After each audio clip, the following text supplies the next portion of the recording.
Disney sequels. Why do they feel unnecessary? If there's any truth to this world, it's that Disney sucks at making sequels.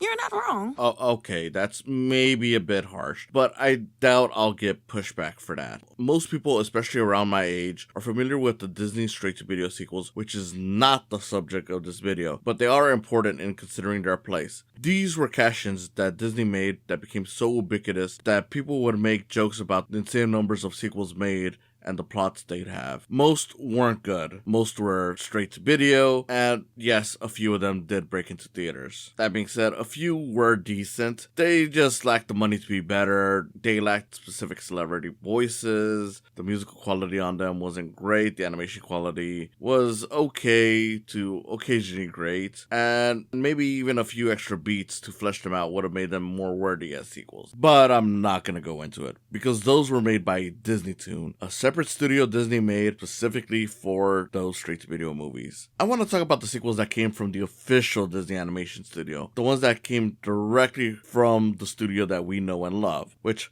funny enough, in having the money and resources, they still feel very restrained. I've seen people come to the defense of these movies, wondering why some animation fans are much more harsh on Disney's obvious cash grabs over DreamWorks, Illumination, or whoever. Speaking for myself, the answer is that DreamWorks is somehow the king of animated sequels. They're consistently making sequels that expand their worlds and are just as, if not better than the original, and other studios like Illumination or Sony normally produce sequels that are on par with the original works, even if they aren't as good. Or, in some cases, they're not even good at all. To put it simply, yes, I'd be more mad at a bad sequel to Tangled, a movie I really like, over a bad sequel to The Secret Life of Pets, which is a movie that, when I'm nice, I think it's okay. I can go deeper into that, but I mainly want to focus on Disney here. So let's talk about them, who, as of this recording, only have a total of 5 official sequels. The Rescuers Down Under, produced before any of the straight-to-video sequels. Fantasia 2000, which, spoiler alert, is the best Disney sequel, and it still has some notable negative reception, but we'll get to that. Ralph Breaks the Internet, the first of the modern sequels, and the one to kick off the recent trend of sequels. Frozen 2, which is perhaps the worst offender, and Moana 2, the most recent entry. Yeah, just to be clear, I'm doing this before Zootopia 2, which I do have hope for, but I do have concerns, and the signs of some of the same mistakes are right there in the trailers. I don't know. Let's see if it ends up being the same thing or if it's an actual change. Just to be clear, while I'll be talking about the sequels in general, my focus is mainly going to be in the most recent features, as they better reflect where we are now with Disney than the first two. Though, make no mistake, those first 2 entries show some of the same things that I'll be talking about here. And before we fully get started, no, I'm not going to be talking about Winnie the Pooh 2011. It doesn't count as a sequel. Apparently, it's not even a reboot either, whatever. It's just that Winnie the Pooh 2011 is an actual movie versus the original movie, which was more like a collection of shorts. I don't know, it's too confusing, it's too outside the mold, and again, it's not even counted as an official sequel, so I'm just not going to acknowledge it here. But suffice to say, Winnie the Pooh 2011, really good movie. Now, when we think of good sequels, we think of continuations of stories we are familiar with that expand the lore, have the characters grow, build on the themes, provide new and exciting scenes that stand out. But mostly, they'll make us feel like we're seeing something worth telling with those characters. There could be callbacks and acknowledgement of the original, but the second you slip into "remember when this happened" territory, you're likely dragging something down bad. And yeah, that's what happens in Moana 2, but especially and Frozen 2, wherein numerous lines, gags, and visuals can be summed up as, remember the first movie when we did this? And it's very frustrating. I saw the first movie. Yes, that's why I'm watching this one. Please don't turn this into a nostalgia tour for one movie. And fine, callbacks can be fun. Toy Story 2 has an excellent callback with Buzz meeting another Buzz that's like his first movie self. Kung Fu Panda 2 has a funny joke regarding Po and stairs. Even Despicable Me 4 has a group group scene with villains from the past movies. But look, those are pretty much just character beats or simple fan service. I mean, they don't really drag the whole movie down. It doesn't really feel like nothing ever happens in these movies, because that's my main problem when I say callbacks. Like when it's stuff like, remember when this happened, remember when that happened. Oftentimes they feel less like things that would naturally be brought up and more like, okay, these characters have no lives outside of the things we've already seen from them, so let's only bring up the stuff that they've done in front of us, which is pathetic. Olaf miming Let It Go shortly after Anna reminds you that Hans was a villain, or Maori repeatedly saying boat snack or something to that level. And look, as much as I enjoy the joke, I can't deny the funniest gag in Frozen 2 is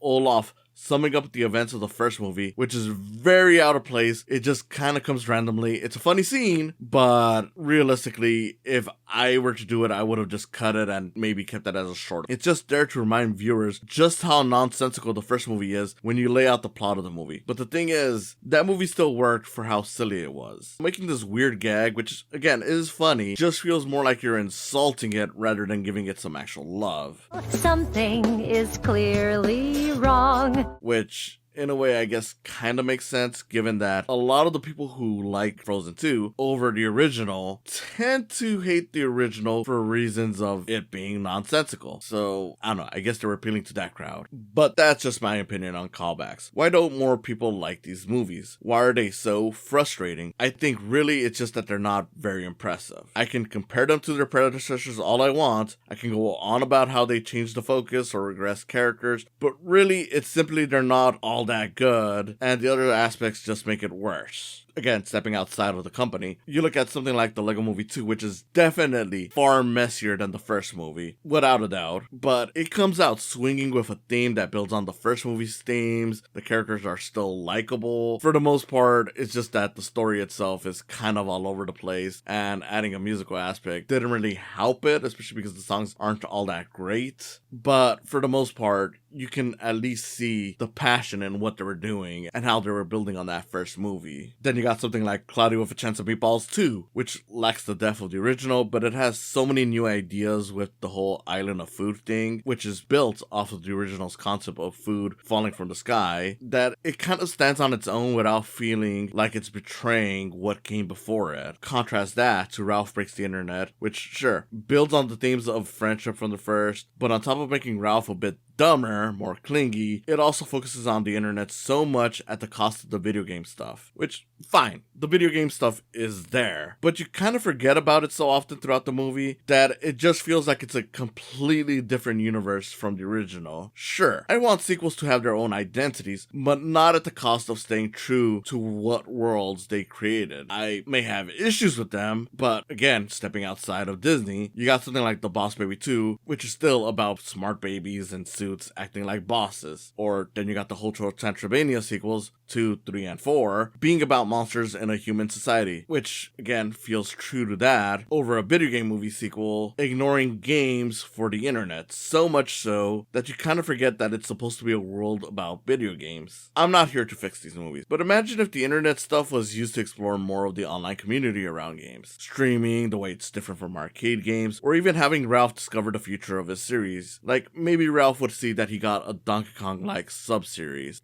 Wreck-It Ralph Country or something like that, Wreck-It Ralph City, I don't know. Stuff like that would expand the lore of the arcade and the characters while still remaining about video games. And again, you could have had that be a result of them looking through the internet. Instead, we're made to learn the rules of the internet, which completely changes the whole setup and makes it so that the one advantage that sequels have over the originals, which is being able to go into the story knowing the rules already, doesn't matter. You're having to learn new rules that just change up the whole dynamic, especially when it comes at the cost of the thing we enjoyed and wanted to see more of. At their core, Disney sequels just often end up feeling like they're made as an obligation because of the original success, which is weird since Disney for years would swear they'd only make sequels if there was a story worth telling, yet more so than their competitors, they just feel like cash grabs. In some cases, worse because again, even the bad ones from Sony or whoever often were around the quality of the original, or at least the stuff that works, making them feel worthy enough for whatever they were a sequel to. I can't say I've ever felt that for any of these movies. Ralph Breaks the Internet has an admittedly good message. The Disney princess scene is hilarious, and yes, there are funny jokes throughout the movie, including a pretty messed up, in a good way, third act with Ralph fighting viruses that are just really creepy. But everything in the middle of the movie, the lousy eBay plotline that is the reason why the movie's story is happening, despite none of the characters really caring about the wheel that they're trying to buy on it. And finally, a very restrained commentary on the internet and Disney themselves. And fine, maybe the movie is a mess because Ralph 2 was released under the company going through issues with John Lasseter. The harassment allegations came up, so obviously there was a lot of turmoil at the company. But then, what happened with the following two movies? Frozen 2 released a year after Ralph, so it probably had some issues too, but unlike Ralph, its messages and themes are much worse and messy. In fairness, Frozen 2 has solid music, and when it has an epic scene, it looks very cool. But on top of the problems I've brought up, you can't really see what it even wants to do. It tries to be an origin story to the magic, and it wants to expand the lore around it, but I came away wondering more things about the magic, and I also started questioning why the living beings representing the elements didn't solve things themselves. Suffice to say,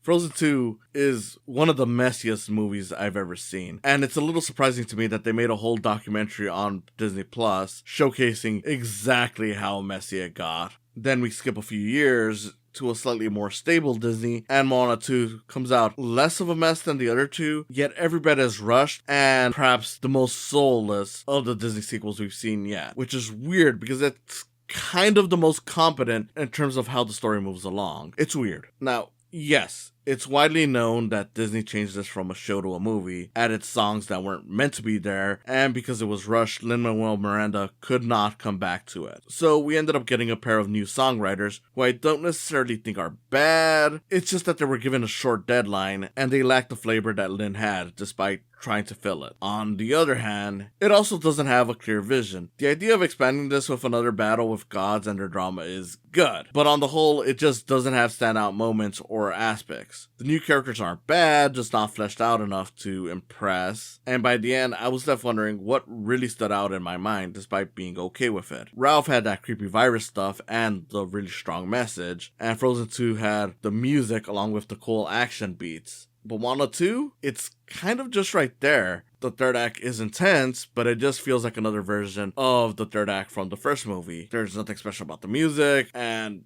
like I said, the characters aren't even stand out, so there's really nothing that this one has going for it that separates it from the original. But of course, I've just been talking about the recent Disney sequels. We should probably talk about the first two, just to get the full picture. I will say that they're actually more of what Disney should be doing, at least on their lesser sequels, in comparison to what they're actually doing. Arguably, they're actually closer to what other studios normally do, starting with the first one, The Rescuers Down Under. It isn't deep, but it's another adventure with these characters in an area that is completely new from the first movie, and the animation is a neat upgrade from what we had in that first movie. It's a bit more shallow than the first movie. Adventure and action is there to fill that hole. It's definitely the weaker of the two films, but I do get why some like it more with what it's bringing. Plus, Bianca and Bernard are among the best Disney leads, so seeing more of them is always a huge plus. And then we have Fantasia 2000, which is just more Fantasia, which realistically is all we need. The first movie, and of course this one, are compilation films, and yeah, it's fine if it's just more of that. It's not as good as the first movie in huge part because of the shorter length, and because it's much more kid-friendly compared to the original. But when it does some mature stuff, and it shows off its variety in animation, it's really something special. Honestly, it's my personal favorite of these Disney sequels. It makes me ask, did Disney forget to make sequels like that? Well, you have to consider one thing. One of these is just shorts with a theme around music, and the other was just them using a very simple film about rescuing kids and setting it in a new environment. I won't say those movies had it easier, but in comparison to what these movies have, where they had much more emotionally complex stories, I'd say that those were a little easier to get to sequels in comparison to these movies.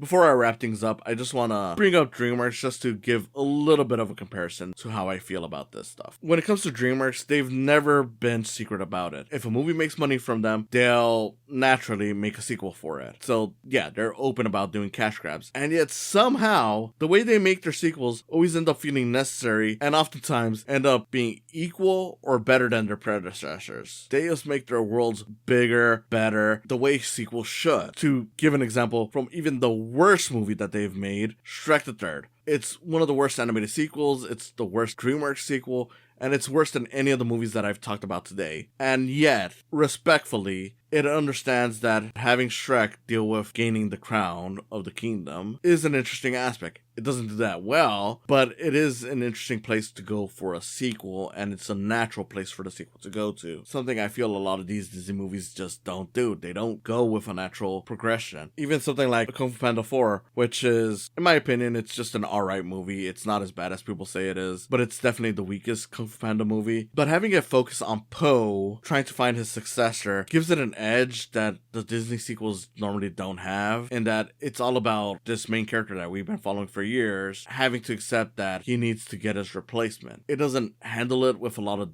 depth, but the fact that it has that at all just makes it feel much more special. In fact, even The Boss Baby 2 jumps decades later to explore the results of these brothers and their experiences from the first movie, which is kind of crazy, really, and the kind of thing that makes me respect the movie even if it makes no sense. We're going to be getting Zootopia 2, Frozen 3, Frozen 4, and there's a high chance of us getting Moana 3 and Encanto 2. I hope that these movies are much better than what we've had so far, or that Disney at least starts producing more original movies, because as much as you can trash DreamWorks for having sequels every year, at the very least DreamWorks does have original or new movies coming out in between those sequels, so it kind of softens the blow. When Disney makes a sequel, that means that that's the only movie we're getting that year. So if we have nothing but sequels coming out, we're just going to be having sequel after sequel after sequel every year, and it's just going to drag the whole thing down. I'm not saying that Disney needs to make 2 or 3 movies a year, but it would certainly help to have at least some original thing come out in between. I can't fix Disney sequel problem. Not that I even want to, really. But watching all these movies and just sharing how I feel, I can say, yeah, they're not bad. They're mostly 3 stars out of 5 stars type movies, assuming scores matter to you, which they mostly don't for me. But the way they lack the punch of the originals, and the way that they feel very beneath them in some regards, just makes them feel like they suck more than they do. And even the first sequels that Disney made can't make me feel optimistic beyond just a natural hope that they do eventually find a good story to tell with these movies. Mostly because who likes watching a bad movie? Maybe I'm alone on this because these movies, the recent ones, were hits, but then again, no one seems to have kind words for them, and even the people that do don't seem to think much about it, which I hope isn't the continuing legacy for these movies if Disney plans to make more of them, because I still like Disney animation, and I hope I can still say that when sequels are all that they do. See you next time. Thanks for stopping by. Go ahead and follow this channel, subscribe, like and comment, ring the bell for notifications. Go ahead and also follow my podcast and give some love to my Patreon account while you're at it. It's www.patreon.com/saicams. Again, thanks for stopping by, and I hope you come back for more in the future.